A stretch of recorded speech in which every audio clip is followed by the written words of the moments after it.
Welcome to భారత మాత Rana news. YCP పాలనలో కుదేలైన పారిశ్రామిక రంగాన్ని మళ్లీ గాడిలో పట్టే సత్తా చంద్రబాబు నాయుడుకే ఉన్నందున పిల్లల బంగారు భవిష్యత్తును దృష్టిలో పెట్టుకుని ఎన్డీఏకు మద్దతు ఇవ్వాలని బీజేపీ, జనసేన, టీడీపీ నాయకులు ప్రజలకు పిలుపునిచ్చారు.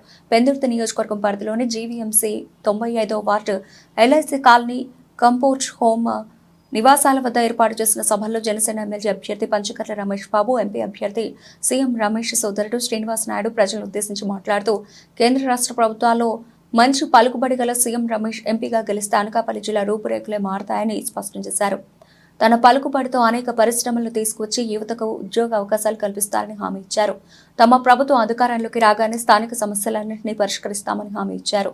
కార్యక్రమంలో జీవీఎంసీ 97వ వార్డు కార్పొరేటర్ సేనాపతి వసంత శంకర్రావు, 95వ వార్డు టీడీపీ అధ్యక్షుడు దాట్ల మధు, జనసేన అధ్యక్షుడు కంచుపాటి మధు, జనసేన నాయకురాలు పెన్నింటి పార్వతి, బీజేపీ నాయకులు లక్ష్మణ్ చౌదరి, అలాగే పద్మ తదితరులు పాల్గొన్నారు. ఆయా కాలనీల్లో ప్రజలు ఎన్డీఏ కూటమికి సంపూర్ణ మద్దతు ప్రకటించారు. ఎప్పుడు వెళ్ళిపోయినాయి? చంద్రబాబు నాయుడు పీరియడ్ సీఎం అయినప్పుడు అన్ని అలాట్ అయ్యింది. ఇప్పుడు జగన్మోహన్ రెడ్డి వచ్చిన తర్వాత ఇమీడియట్గా అందరూ ప్యాకప్ చేసుకొని వెళ్ళిపోయారు. ఎందుకు వెళ్ళిపోయారు? కమిషన్, ప్రతి దాంట్లో కమిషన్లు, వాటా, లేదంటే వాళ్ళ ఎంపీలకి వాళ్ళ ఎమ్మెల్యేలకి వాటాలు. ఇవన్నీ తట్టుకోలేకుండా మీకు తెలిసిందొచ్చు, హెచ్సిఎల్ కంపెనీ సాఫ్ట్వేర్ వచ్చింది, ఓపెన్ అయినా వాళ్ళు ప్యాకప్ చేసుకొని ల్యాండ్ కూడా హ్యాండ్ ఓవర్ చేసి మాకు వద్దని వెళ్ళిపోయినారు. మీకు ఇంకోటి కూడా లూలో మాల్ వచ్చింది, తెలుసా మీకు? లూలో మాల్ కూడా వచ్చింది. అతను క్లీన్గా ప్యాకప్ చేసుకొని జగన్మోహన్ రెడ్డి వచ్చిన తర్వాత చెన్నై, బెంగళూరులో ఓపెన్ అయిన తర్వాత ఇప్పుడు కొచ్చిన్లో ఓపెన్ అయింది. అలాంటిది లూలో మాల్లో చాలా పెద్ద కంపెనీ. అలాంటి చాలావి, ఒకటి రెండు మనకు తెలిసిందేది, ఇలాంటివి తెలియనివి ఒక 100ల కొద్దీ ఉన్నాయి.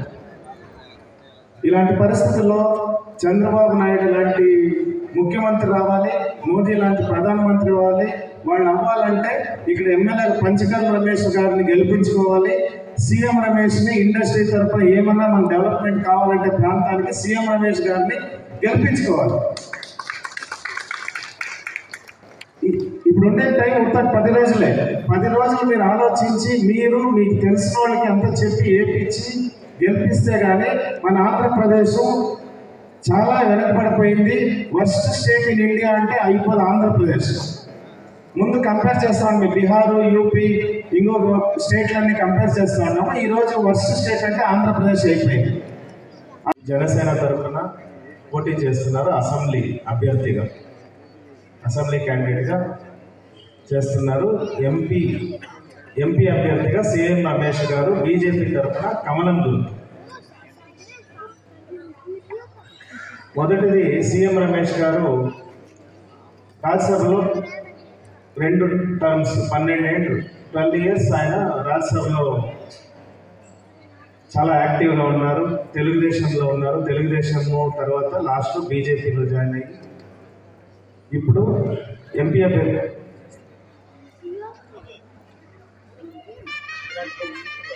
కానీ చంద్రబాబు నాయుడుతో కానీ, జనసేన అధినేత పవన్ కళ్యాణ్తో కానీ, అమిత్ షా గారితో కానీ, ఎక్కడే కానీ మన అభివృద్ధికి, మన అనకాపల్లి పార్లమెంట్ నియోజకవర్గం కాకుండా తర్వాత పెందుర్తి అసెంబ్లీ కాన్స్టిట్యున్సీ కూడా ఏ పనులైనా కానీ చేపించి దగ్గరుండి చెయ్యాలనే తపనుండే వ్యక్తి.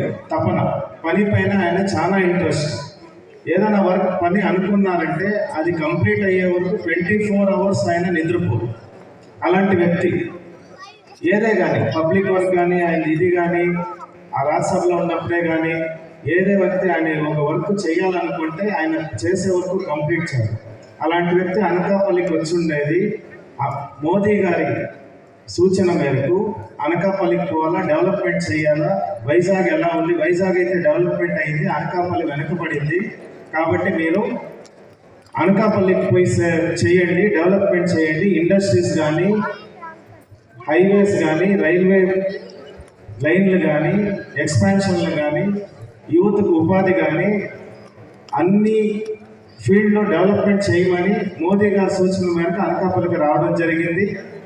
ఆయన అనకాపల్లికి ఎలా డెవలప్మెంట్ చేయాలని ఆల్రెడీ ఆయన థింక్ చేసుకొని చాలా పరిస్థితుల్లో చాలా ఆలోచించి పెట్టుకో అన్నారు.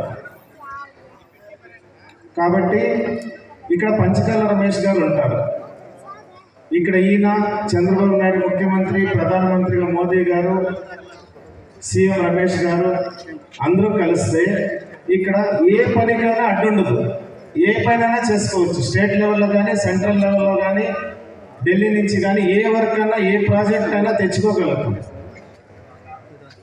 ఇంకోటి మీకు చెప్పాలి, ఇప్పుడు వైజాగ్లో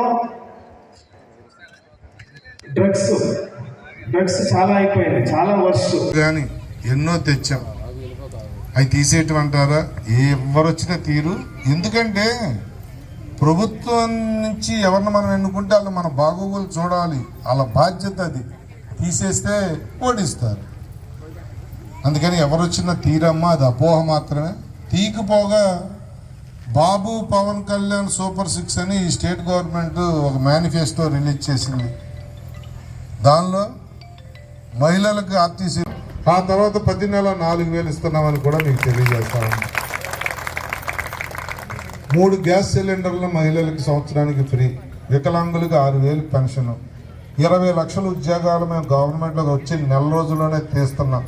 చాలామంది మన బిడ్డలు గవర్నమెంట్ ఉద్యోగస్తులు అవుతారు. ఒకవేళ ఉద్యోగం రాని వాళ్ళకి మళ్ళీ ఉద్యోగం వచ్చే వరకు 3,000 రూపాయలు నిరుద్యోగ భృతి ఇస్తున్నాం. మరి ఇవన్నీ తీసేసే కార్యక్రమాల, ఇవన్నీ గవర్నమెంట్. సీరియల్ మూడ్లో పేరు ఉంటుంది, తర్వాత కమలం గుర్తుంటుంది.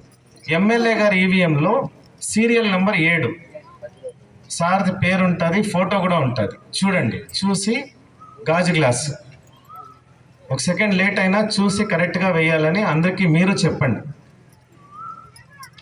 నమస్తే. స్కీములు ఇచ్చేస్తే అది డెవలప్మెంట్ కాదు. డెవలప్మెంట్ అవ్వాలంటే ఇండస్ట్రీస్ రావాలి, పోలవరం లాంటి ప్రాజెక్టులు పూర్తి అవ్వాలి, రాజధాని నిర్మాణం జరగాలి, వ్యాపారం రొటేట్ అవుతూ ఉండాలి, రాష్ట్రానికి ఇన్కమ్ ఉండాలి, మన బిడ్డలు చదువుకున్న బిడ్డలకు మన రాష్ట్రంలోనే ఉద్యోగం రావాలా. పక్క రాష్ట్రంలో మన బిడ్డలు చదువుకుంటే సాయంత్రానికి మన ఇంటికి వచ్చేస్తే మిగిలేదు ఎంతో, వాడి జీతంలో 80-90% వాడు అక్కడ ఇల్లు తీసుకుని ఉన్నందుకు, మళ్ళీ హోటల్లో భోజనం చేస్తున్నందుకు అన్నిటికీ పోను, మిగిలేది ఏమి ఉండదు. ఎవరి ప్రాంతంలో వాళ్ళు ఉద్యోగాలు చేసుకుంటే సాయంత్రానికి ఇంటికి వస్తాడు కాబట్టి, అమ్మా నాన్న అక్క చెల్లితో ఉంటాడు కాబట్టి 50,000 60,000 జీతం డైరెక్ట్గా ఇంటికి వస్తుంది. మరి దౌర్భాగ్యం ఏంటంటే మనకి ముఖ్యమంత్రి వచ్చిన తర్వాత వైఎస్ఆర్సీపీ ఉన్న పరిశ్రమలు కూడా పోయాయి. రైల్వే జోన్కి 50 ఎకరాలు ఇస్తే మీకు రైల్వే జోన్ ఇచ్చేవాళ్ళం అని కేంద్రంలో పార్లమెంట్లోనే చెప్పింది కేంద్ర ప్రభుత్వం. 50 ఎకరాలంటే ఒక గవర్నమెంట్కి 1 నిమిషం పని. అంటే ఎక్కడ కూడా పేదవాడుగానే ఉండాలి, ఎదిగితే మళ్ళీ తిరగబడతారేమో అని చెప్పి ఎవరిని ఎదగనివ్వకుండా చేశాడు ఈ జగన్మోహన్ రెడ్డి. ఆయన ఒక్కడే ఎదిగాడమ్మా. ల్యాండు, శాండు, వైను, మైను అనే అన్ని వనరుల్ని కూడా దోచేసి లక్షల కోట్లు సంపాదించి లెక్క వ్యాపారం కూడా ఆయనే చేస్తూ డిస్టిలరీలు అన్నీ ఆయనవే. డిజిటల్ కరెన్సీ లేని సమాజాన్ని చూపిస్తానని ప్రధానమంత్రి అంటే, ముఖ్యమంత్రి చంద్రబాబు నాయుడు గారు ఉన్నప్పుడు కూడా డబ్బులు హ్యాండిల్ చేయకుండా డిజిటల్ విధానం తెద్దామంటే ఈ మనిషి అన్నిటిలోనూ డిజిటల్ మాట్లాడతాడు. ఒక లెక్క అంటే సాయంత్రానికి కట్టలు కట్టి క్యాష్ అంతా ప్యాలెస్కి చేరిపోవాలి. మద్యపాన నిషేధం అన్నాడమ్మా. 19వ సంవత్సరంలో ఈయన ఎలక్షన్కి వెళ్ళినప్పుడు సంపూర్ణ మద్యపాన నిషేధం పెడతానన్నాడు. సంపూర్ణ మద్యపాన నిషేధం దేవుడెరుగు. నీరన్నా ఎక్కడన్నా దొరకట్లేదే కానీ ముందు దొరకని ప్రాంతం లేదు, అంత విచ్చలవిడిగా ముందు దొరుకుతూ ఉంది. గంజాయి ఒక సాగులాగా చేస్తా ఉన్నారు. పిల్లల్ని మత్తులో జోగే విధంగా అన్ని ప్రాంతాల్లో కూడా ఈ గంజాయి మత్తులు తప్పులు ఎక్కువ. రేపులు, మానభంగాలు, మర్డర్లు, గొడవలు, ఇలా చూస్తే ఎక్కడ చూసినా ప్రశాంతంగా ఉండే మన ప్రాంతంలో కూడా అప్పుడప్పుడు మర్డర్లు అవుతూ ఉన్నాయి. మెంటల్గా బ్యాలెన్స్ తప్పటం వల్ల కానీ గంజాయి మత్తులో కానీ ఇవన్నీ జరుగుతూ ఉన్నాయి. మిమ్మల్ని కోరేది ఒకటే, రౌడీ రాజ్యం కాదు మనకు కావాల్సింది. గుండెల మీద చేసుకుని ప్రశాంతంగా పడుకోవాలి.